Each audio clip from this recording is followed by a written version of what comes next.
भाई को तो मैंने देखा, उसको जैसे हेयर ट्रांसप्लांट करते हैं ना, पीछे से गुद्दी से उखाड़ करके यहाँ लगा देते हैं। मैंने कहा तुमने क्या हेयर ट्रांसप्लांट कर रखा? बोले ना जी। तो मैंने कहा क्या किया? बोले मेरे तो केश कांति ने हेयर ट्रांसप्लांट कर दिया, हेयर ग्रो कर दिया।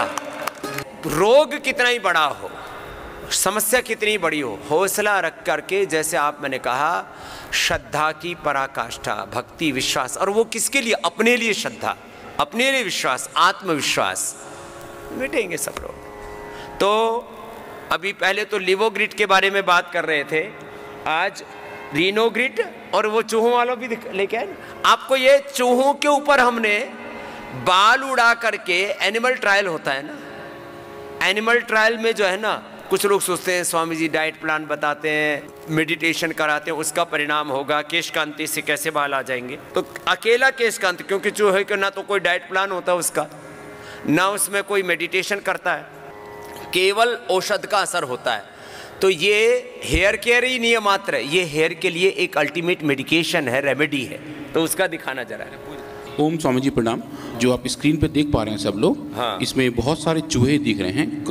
कुल मिला के एक एक ट्रीटमेंट में हम स्वामी जी 10-10 चूहे इस्तेमाल करते हैं। ये चूहे हैं सारे, इनको ऊपर से सेव कर रखा है। हाँ स्वामी जी, जो ऊपर जो लाइन दिख रही है ये नॉर्मल चूहे हैं जिनको कोई ट्रीटमेंट नहीं दिया गया था। इनको जब शेव किया और ऐसे ही छोड़ दिया तो तीसरे दिन से इनके बाल आने वापस शुरू हो गए।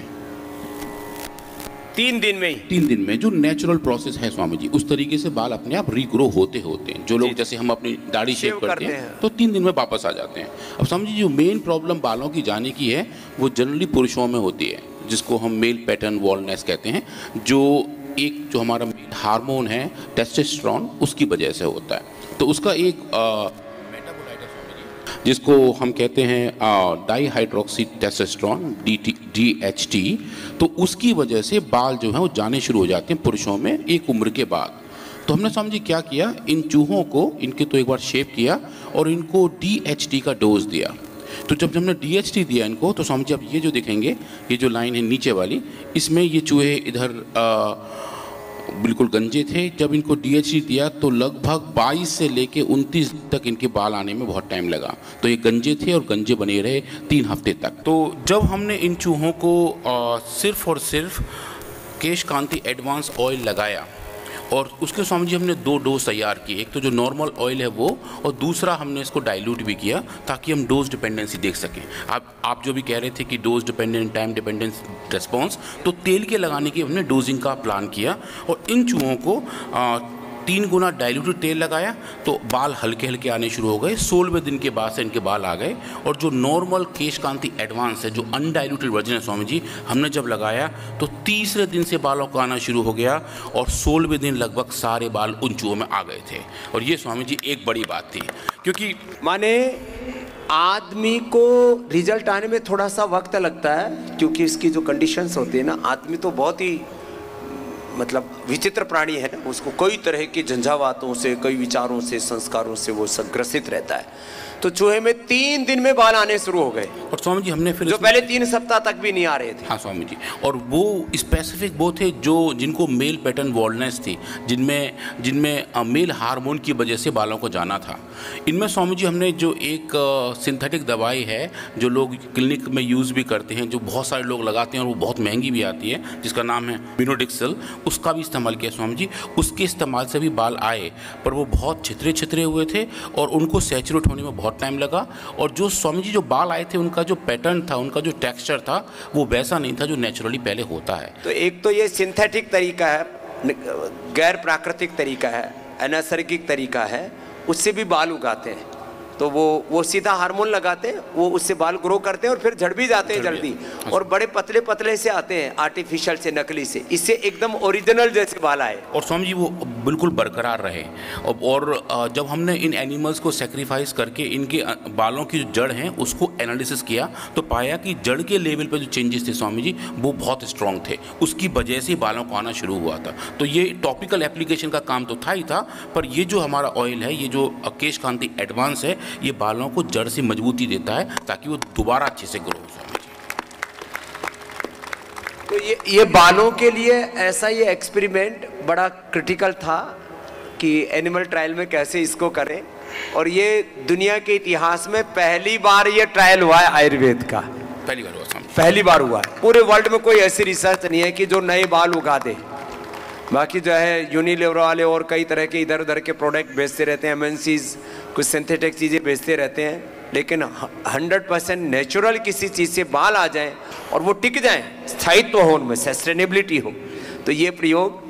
और तीसरे ही दिन बाल आने शुरू हो जाते हैं। इसलिए हम तो कहते हैं पुरुषों में 1 से 2 सप्ताह लगते हैं, धीरे धीरे फिर जड़ें आती हैं, 2 माह लग जाते हैं।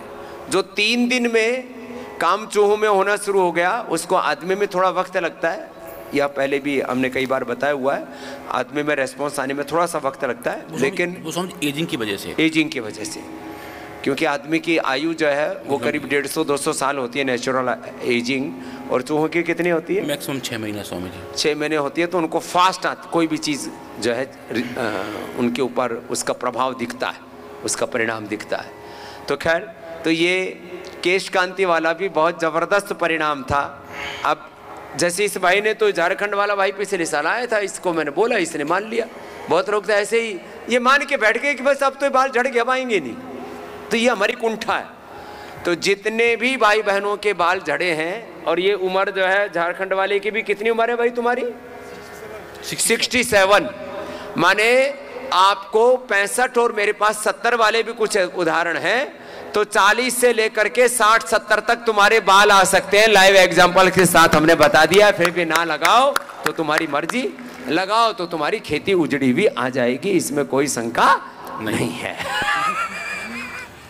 तो ये एक केश कांति के रिसर्च थी। लिवोग्रिड की रिसर्च के बारे में 2 दिनों से बता रहे थे, 3 दिनों से हमारे डॉक्टर अनुराग जी, 2 दिन हम योगग्राम में थे तो वहाँ पर भी बता रहे थे। और अब ये भी वर्ल्ड के इतिहास में पहली बार हुआ है कि डीजनरेट वे लीवर के सेल, डीजनरेट वे किडनी के सेल, डीजनरेट वे पेनक्रियाज के, लंग के, हार्ट के, ब्रेन के, आँखों के, कानों के, स्किन के। ये जो सोराइसिस में ये डिजनरेशन बहुत फास्ट हो जाता है, यही सोराइसिस है। आर्थराइटिस में भी ऐसे डिजनरेशन होता है, उसी को फिर ANA, AVN, HLB27, और फिर ये आर्थराइटिस के ऑस्टियोपोरोसिस, ऑस्टियोपेनिया और रोमेटॉइड आर्थराइटिस, जो अलग अलग कंडीशंस हैं, ये आपकी हड्डियाँ जो है उनका मेटाबॉलिज्म गड़बड़ हो जाता है, और बोन फॉर्मेशन, बोन रिजॉर्प्शन का जो एक नेचुरल साइकिल वो बाधित होता है, रीजुनेशन का प्रोसेस स्लो हो जाता है, इसी से आर्थराइटिस होता है। इन सारी बीमारियों के लिए जो अलग अलग दवाइयाँ हमने बनाई हैं, ये भी विश्व के इतिहास में पहली घटना है कि आप अपनी बॉडी को रीजुविनेट कर सकते हैं, पूरी तरह से रीजुविनेट कर सकते हैं। तो आज सबसे उसमें कठिन होता है किडनी के सेल्स को रीजुविनेट करना, तो उसका डेटा बताएंगे जी। ओम स्वामी जी प्रणाम। तो स्वामी जी, आज हम बात करेंगे herbal medicine for renal disease, Renogrid के बारे में। और स्वामी जी, हमने जितने सारे किए हैं रिसर्च, रीनोग्रिड में शायद हमने सबसे ज़्यादा एनर्जी, टाइम और पूरा एफर्ट लगाया था। 3 साल लगे स्वामी जी इस रिसर्च को पूरा करने में। आपको 3 साल लगे, हमने अपने 30-35 सालों का अपना अनुभव और सारी, देखो ये जो रिसर्च है ना, ये एकदम से नहीं हो जाते। इसमें करोड़ों वर्ष पुराना वेदों का, ऋषियों का ज्ञान, हमारी जो सनातन ज्ञान परंपरा ऋषियों से जो विरासत मिली, हमने जो अपने जीवन में अनुभव किया, फिर वैज्ञानिक अनुसंधान किया, उसके बाद में ये निष्कर्ष सामने निकलते हैं। कोई एक दिन का ये परिणाम नहीं होता है। तो स्वामी जी, हमने फिर काम किया रीनोग्रिड के ऊपर। उससे पहले थोड़ा सा मैं बैकग्राउंड बताऊंगा स्वामी जी नेफ्रोटॉक्सिसिटी के बारे में। नेफ्रोटॉक्सिसिटी मतलब किडनी के अंदर जो टॉक्सिसिटी आती है अलग अलग दवाइयों की वजह से या अलग अलग एक्सपोजर की वजह से। तो किडनी का काम, जैसे स्वामी जी सब लोग जानते हैं, खून को साफ करना है या कुछ ऐसे एंजाइम व हार्मोन का भी बनाना जो सेहत के लिए बहुत ज़रूरी होते हैं। इसके अंदर छोटी छोटी कोशिकाएँ होती हैं, सेल्स होती हैं, और जो किडनी का सारा काम करती हैं। तो जो फंक्शनल यूनिट है स्वामी जी किडनी की, उसको हम नेफ्रॉन कहते हैं। और नेफ्रॉन अगर ख़राब होने शुरू हो जाए किसी दवाई से या फिर किसी पदार्थ के सेवन से स्वामी जी, तो फिर उस कंडीशन को नेफ्रोटॉक्सिसिटी कहा जाता है। एक अनुमान के अनुसार स्वामी जी बहुत सारे एंटीबायोटिक हैं जिनकी वजह से किडनी ख़राब होती है। उनमें बहुत कॉमन है वैंकोमाइसिन और एक और है सिस्टालिन। उनकी वजह से लगभग 35% लोग, जो लोग भी उन एंटीबायोटिक का इस्तेमाल करते हैं, उनके अंदर नेफ्रोटॉक्सिटी होती ही है। और ये वेल नोन फैक्ट है। जो साइड इफ़ेक्ट की हम बात करते हैं, ये उसका सबसे बड़ा साइड इफ़ेक्ट है। और जो कैंसर की दवाइयाँ हैं स्वामी जी, उनका तो लगभग हर एक दूसरी दवाई का साइड इफ़ेक्ट किडनी या लिवर पे आता है। पर चूंकि वो कैंसर एक बड़ी बीमारी के लिए दी जा रही हैं, तो छोटे इफेक्ट के बारे में लोग कम सोच रहे होते हैं। लेकिन भाई जीवन बच जाएगा तो किडनी को तो बाद में झेल लेंगे, ट्रांसप्लांट करा लेंगे। और लंबे समय तक डायबिटीज रहती है, वो कैसे ठीक गड़बड़ करती है? हाँ, वो स्वामी जी, जब लंबे समय तक डायबिटीज रहती है तो हमारे ब्लड के अंदर शुगर का लेवल बहुत ज़्यादा रहता है। और किडनी का काम होता है कि पूरे खून को छान लेना और जो काम की चीज़ है उसको वापस डाल देना। तो वो शुगर को वापस डालते रहते हैं, लेकिन बट शुगर का लेवल इतना ज़्यादा है कि किडनी ऐसा काम करते करते थक जाती है और उसकी वजह से ओवर वर्किंग हो जाती है। ओवर वर्किंग हो जाती है स्वामी जी। तो फिर किडनी जब थक जाती है तो फिर उसकी वजह से डायबिटिक नेफ्रोपैथी हो जाती है, जो किडनी फेल होनी शुरू हो जाती है। जो डायबिटीज़ की एक्सट्रीम कंडीशन में जो 3 प्रॉब्लम आती हैं, जब किडनी खराब होती है, आंखें खराब होती हैं और नर्व्स खराब होते हैं। तो डायबिटीज, नेफ्रोपैथी, न्यूरोपैथी, तो तीनों जो होती है स्वामी जी, वो ज़्यादा शुगर के कंटेंट की वजह से होती हैं, जो हमारे खून में घूम रहा होता है। तो वो पूरी कहानी किडनी के ऊपर है कि किडनी कैसे किन किन कंडीशंस में अलग तरीके से ख़राब हो सकती है। तो स्वामी जी, हमने बहुत सारे मॉडल डेवलप किए और ये देखा कि हमारे कौन से फॉर्मुलेशन हैं जो इन पे काम करेंगे। हमने स्वामी जी बहुत सारे अलग अलग कॉम्बिनेशन ट्राई किए और पाया कि रीनोग्रिड के जो मेन सप्तऋषि, अब जिनको हम बोलते हैं स्वामी जी, क्योंकि इनके अंदर 7 हर्ब्स हैं और वो जो 7 हर्ब अपामार्ग, पाषाण भेद, पलाश, वरुण, पुनर्वा, कासनियन, गोखरू, तो ये सप्तऋषियों ने एक ऐसा रिस्पॉन्स दिखाया जो अब तक हमें किसी और में स्वामी जी नहीं दिखा था। ये बहुत बड़ी चीज़ थी। तो नेफ्रोटॉक्सिटी के जो सिम्टम्स होते हैं, थकान रहती है, नोजिया हो जाता है, कभी कभी सीने में दर्द होता है और सबसे इम्पोर्टेंटली हाथ और पैर में स्वामी सूजन आ जाती है। तो वो जो सूजन आ जाती है वो ये बताती है किडनी ढंग से काम नहीं कर पा रही हैं और नेफ्रोटॉक्सिटी हो रही है। In most cases Swami ji ऐसे पेशेंट्स का जनरली डायलिसिस किया जाता है कि डायलिसिस करके किडनी को थोड़ी सी पावर दी जाए और जो भी टॉक्सिक कंपोनेंट उनको बाहर निकाला जाए। तो इन ऐसी कंडीशंस में, ऐसी सिचुएशंस में हम अपने हर्बल वर्ड से क्या ला सकते हैं? तो पूजाचार्य श्री और आपके आशीर्वाद से हमने ये रीनोग्रिड वाला जो फॉर्मुलेशन ट्राई किया और वो फाइनल में बहुत अच्छा आया और स्वामी जी उसका डेटा मैं आज कुछ दिखा। तो जितने भी हमारे हर्ब्स हैं, जितने हमारे फॉर्मुलेशन स्वामी जी, जितनी औषधि हैं, हम उन सब का डिटेल केमिकल करेक्टराइजेशंस करते हैं। बार भी इसका भी किया और पाया कि इसके अंदर अच्छे फाइटो कंपाउंड्स हैं स्वामी जी, जो सबको स्क्रीन पर दिखाई दे रहे हैं। जो एक एक पीक है, जो एक एक मीनार दिख रही है खड़ी हुई, वो नेचुरल फाइटो कंपाउंड्स जो इस औषधि के अंदर प्रेजेंट हैं। और इंडिविजुअली स्वामी जी इन सब फाइटो कंपाउंड्स का किडनी के ऊपर इफेक्ट नोन है। कुछ बाहर के लोगों ने किया हुआ है, भारत के बाहर पे इसमें काफ़ी काम हुआ है, कुछ इंडियन साइंटिस्ट ने किया हुआ है और कुछ स्वामी जी आपके आशीर्वाद से PRI के वैज्ञानिकों ने किया हुआ है। तो कलेक्टिवली ऐसा दिखता है कि जब ये सब कंपाउंड एक राइट अमाउंट में उपलब्ध होंगे तो इनकी एक्टिविटी अच्छी आएगी और स्वामी जी ऐसा ही हुआ। अब इसके लिए स्वामी जी हमने बहुत सारा काम ह्यूमन किडनी सेल्स पे किया और जब हमने इन सेल्स को ग्रो किया और उसके ऊपर इफेक्ट देखा तो समहाउ डेटा उतना स्ट्रॉन्ग नहीं आ रहा था।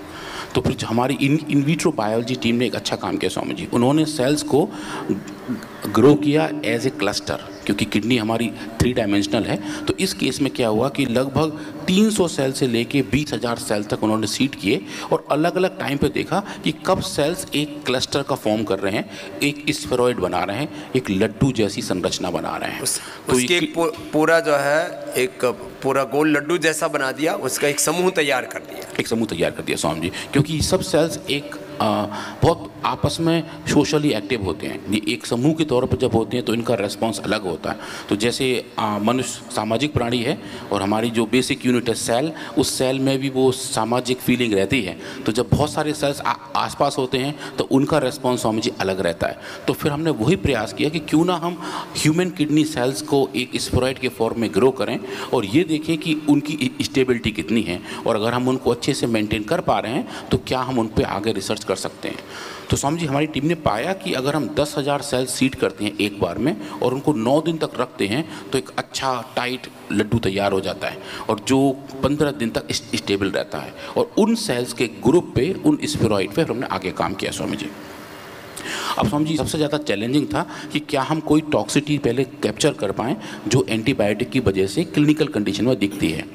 तो हमने स्वामी जी पहले वेंकोमाइसिन नाम की एंटीबायोटिक ली और अलग अलग डोज पे रख के दिखाया कि वेंकोमाइसिन 1 मिलीमोलर से लेके 8 मिलीमोलर कंसंट्रेशन तक इन सेल्स को मारना शुरू कर देती है। और इन्हीं सेल्स को जब हम रीनोग्रिड के साथ देते हैं, खाली रीनोग्रिड, तो कोई भी हमें टॉक्सिसिटी नहीं मिलती है। तो वो स्वामी बताता है कि हमारी ड्रग सेफ है। तो सेफ्टी के बारे में अच्छा दिखना शुरू हो जाता है कि रीनोग्रिड की अपनी कोई टॉक्सिसिटी नहीं है, पर वैंकोमाइसिन की है। तो देन चैलेंज हैपन कि अगर हम दोनों को साथ साथ दें तो क्या हम मरते हुए सेल्स को बचा सकते हैं स्वामी जी। उस हाइपोथेसिस के साथ हमने एक्सपेरिमेंट किया और पाया स्वामी जी कि जब रीनोग्रिड 30 माइक्रोग्राम पर ml से लेके 100 माइक्रोग्राम पर ml तक प्रेजेंट था, तो स्वामी जी किडनी सेल्स की जो डेथ वैंकोमाइसिन की वजह से हो रही थी वो स्वामी जी वापस बचनी शुरू हो गई। और वो हम पहली बार ये दिखा पाए कि वास्तव में इस रीनोग्रिड फॉर्मुलेशन में ऐसे कंपोनेंट हैं जो किडनी सेल्स को मरने से बचा सकते हैं, और जो साइड इफेक्ट हो रहा है उस एंटीबायोटिक का उस कंडीशन में वो नॉर्मलाइज हो सकता है। और ये स्वामी जी हमारी पहली शुरुआत थी। तो ये प्राइमरी प्रिवेंशन हो गया। हाँ स्वामी जी, प्राइमरी प्रिवेंशन हो गया कि वास्तव में अगर एंटीबायोटिक के साथ अगर रीनोग्रिड लेंगे तो जो उसके साइड इफेक्ट हैं वो नलीफाई हो जाए। अब हम ये बड़े रूप में भी कर रहे हैं, टाटा के साथ शुरू हो गया। हाँ स्वामी जी, शुरू जो कैंसर की दवाइयां देते हैं उस समय हम रीनोग्रिड दे रहे हैं जिससे कि कैंसर की दवाइयों के साइड इफेक्ट को रोका जा सके। ये भी विश्व के इतिहास में पहला ट्रायल हो रहा है। तो एलोपैथी की दवाइयों के साथ हम एलोपैथी की दवाइयाँ किसी बड़े पर्पज कैंसर आदि के लिए दी जा रही है, तो जो उसके एडवर्स इफेक्ट्स हैं उनको रोकने के लिए हम आयुर्वेद के ट्रायल ऑलरेडी अभी प्रारंभ कर चुके हैं। अभी टाटा इंस्टीट्यूट के साथ किया, पहले एम्स में चल रहा था जी। हाँ स्वामी जी, तो उसके बाद स्वामी जी हमने देखा कि ये जो ऐसा हो रहा है ये रीनोग्रिड कर कैसे रहा है, उसका मोड ऑफ एक्शन क्या है। और मोड ऑफ एक्शन ऐसे है स्वामी जी, हमारे हर एक सेल के अंदर कुछ गेट कीपर होते हैं, कुछ द्वार रक्षक होते हैं जो किसी भी ड्रग को अंदर जाने के लिए रोकते हैं या फिर जाने का परमिशन देते हैं। बाकायदा गेट पास जैसी कुछ हालत होती है, तो उनको स्वामी जी हम बोलते हैं ट्रांसपोर्टर प्रोटीन। तो ऐसा स्वामी जी एक ट्रांसपोर्टर है पीजीपी। वो जो पीजीपी है उस पीजीपी का काम होता है कि एक ड्रग को अंदर जाने देना। कौन सी ड्रग? वैंकोमाइसिन। तो हमने देखा स्वामी जी जब रीनोग्रिड प्रेजेंट था तो रीनोग्रिड की वजह से उस ट्रांसपोर्टर की एक्टिविटी कम हो गई।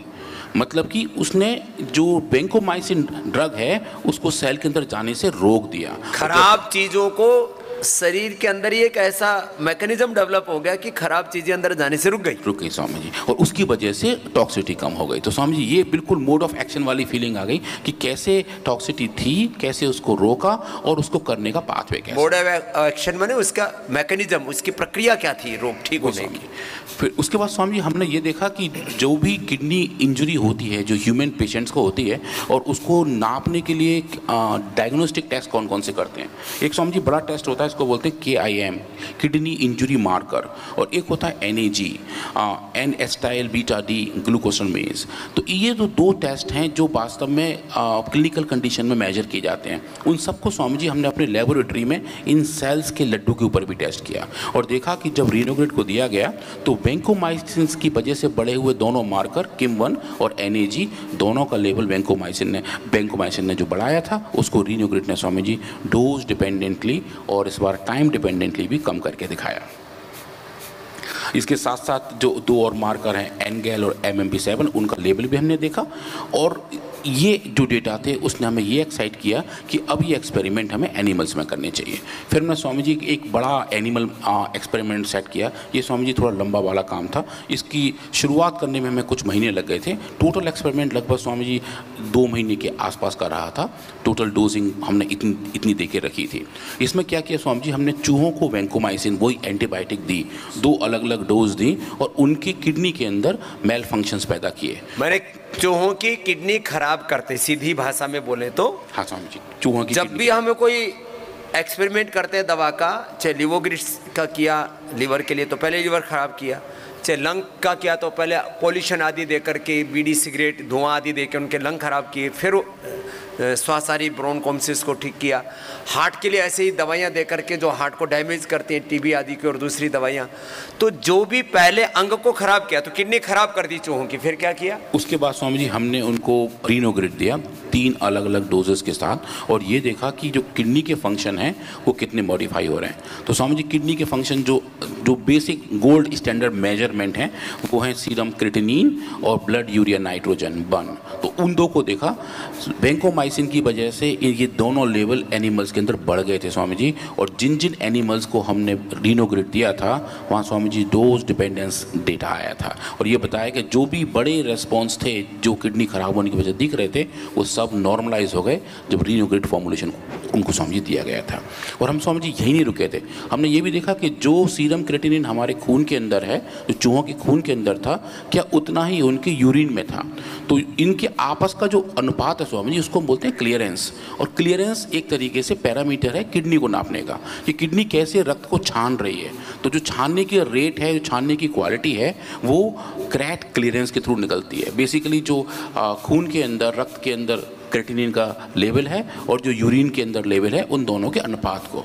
और वो देखा स्वामी जी जब एनिमल्स के पास वैंकोमाइसिन था जिसकी वजह से किडनी खराब हुई थी, वो छानने की क्वालिटी कम हो गई थी, क्लियरेंस कम हो गया था, वो क्लियरेंस वापस लौट के नॉर्मल हो गया जब उन एनिमल्स को रीनोग्रिड दिया गया था स्वामी जी। तो कहते हैं ना किडनी अभी 50% काम कर रही है, 60-79% काम कर रही है, अब तुम्हारी 90% खराब हो गई है, तो छानने की प्रक्रिया क्या ऊपर ही निर्धारित। हाँ स्वामी जी, तो एग्जैक्टली इसको किया, उसको स्वामी जी हम कहते हैं GFR, ग्लोमेरुलर फिल्ट्रेशन रेट। और वो जो फिल्ट्रेशन रेट है जो वैंकोमाइसिन ने कम किया था स्वामी जी, उसको रीनोग्रिड ने डोज डिपेंडेंट तरीके से वापस नॉर्मलाइज कर दिया, पूरा का पूरा नॉर्मल कर दिया। ये पहली इतिहास की घटना है और इसलिए इस रीनोग्रिड को वर्ल्ड के जो टॉप साइंटिस्ट हैं वो भी देख रहे हैं कि ये कैसे हो गया।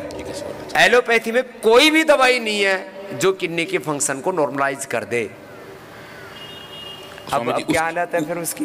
अब तो स्वामी जी अच्छा हो रहे हैं सब। वो किडनी का वेट बढ़ गया था, किडनी के अंदर सूजन आ गई थी, वो सूजी हुई किडनी, फूली हुई किडनी भी नॉर्मल हो गई थी स्वामी जी रीनोग्रिड के ट्रीटमेंट से। किडनी सूज जाती है, इन्फ्लेमेशन आ जाता है, उसको अंदर स्वेलिंग आ जाती है, वजन उसका बढ़ जाता है, इन्फेक्शन का लेवल बढ़ जाता है, वो सारे भी नॉर्मलाइज हो गए। सब नॉर्मलाइज हो गए स्वामी जी। उसके बाद हमने किडनी आइसोलेट किए और उनके अंदर हिस्टोपैथोलॉजी की। आप जैसे वो टमाटर के नहीं आलू के चिप्स बताते हैं, तो इनको स्लाइस करके छोटे छोटे टिश्यू बनाए जैसे कि बायोप्सी की जाती है स्वामी जी, वैसा वाला काम किया और देखा कि टिश्यू के लेवल के अंदर जो भी सेलुलर आर्किटेक्चर है, जो जिस हिसाब से सेल्स पैक हुई हैं एक टिश्यू के अंदर, उस लेवल तक जाके भी किस टाइप के चेंजेस आ रहे हैं। तो स्वामी जी जो बड़े मार्कर्स होते हैं टिश्यू डैमेज के, जैसे कि नेक्रोसिस, डायलिटेशंस, कास्ट फॉर्मेशन, उन सब में स्वामी जी रीनोग्रिड ने डोज डिपेंडेंट चेंज दिखाए थे।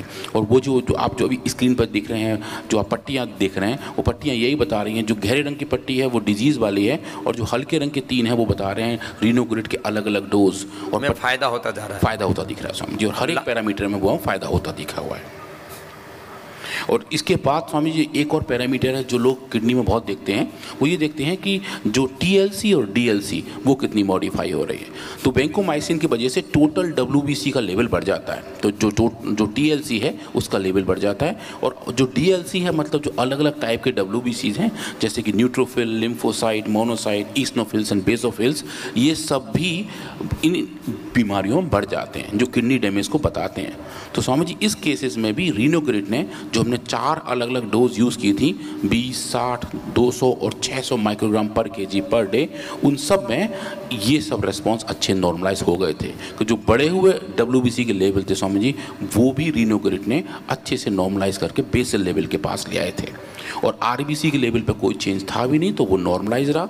हीमोग्लोबिन नॉर्मलाइज था और जो प्लेटलेट्स लेवल थे स्वामी जी वो भी नॉर्मलाइज थे, क्योंकि वो मॉडिफाई नहीं हो रहे थे स्वामी जी। तो इससे हमें ये भी दिखा कि जो रेस्पॉन्स हम देख रहे हैं वो बहुत स्पेसिफिक है, वो सिर्फ उन्हीं चीज़ों को टारगेट कर रहा है जो खराब हो रहे थे। जो नॉर्मल थे स्वामी जी वो नॉर्मल ही बने रहे। तो जो स्पेसिफिसिटी की आजकल बात हो रही है कि जो दवा है वो एक जगह जाके उस तरीके से काम करे जहाँ उसकी ज़रूरत है, targeted medicine, target medicine Swami ji. तो रीनोग्रिड उसका एक बहुत अच्छा एग्जाम्पल है। ये खास करके पैरालिसिस में और कैंसर में जैसे रोगों में ना टारगेटेड मेडिसिन्स का, तो ये एक तरह से जिसको एडवांस मेडिकेशन कहते हैं, वो एक एडवांस मेडिकेशन रीनोग्रिड के रूप में तैयार हुई है, जो अपने टारगेट के ऊपर काम करती है और कई शरीर में उसका पूरे शरीर में कोई दुष्प्रभाव नहीं होता। ये एक बड़ी बात होती है कि एक जगह तो लाभ कर रही है, जैसे कैंसर की दवाई, अलग अलग तरह की और दूसरी दवाइयाँ एक जगह तो लाभ कर रही है, दूसरी जगह नुकसान कर रही है। कैंसर तो ठीक कर रही है, किडनी खराब कर रही है। तो आयुर्वेद की ये खाली रीनोग्रिड के बारे में नहीं, चाहे रीनोग्रिड है, लिवोग्रिड है, मधुग्रिड है, मेधावटी है, कोई भी औषधि है वो अपना काम करती है लेकिन शरीर को नुकसान नहीं पहुंचाते। नुकसान पहुंचाना वो दूर बात नहीं, वो बाकी भी शरीर की हेल्थ को अच्छा करती है। इसके लिए कोई भी दवाई निरीक्षण करते हैं, उसका रिसर्च करते हैं, तो 33 के 33 पूरे बॉडी के अलग अलग अंगों को, अलग अलग पार्ट्स को साथ में चेक करते हैं कि उनके ऊपर कोई दुष्प्रभाव तो नहीं पड़ा। तो रीनोग्रिड का कोई भी दुष्प्रभाव नहीं है।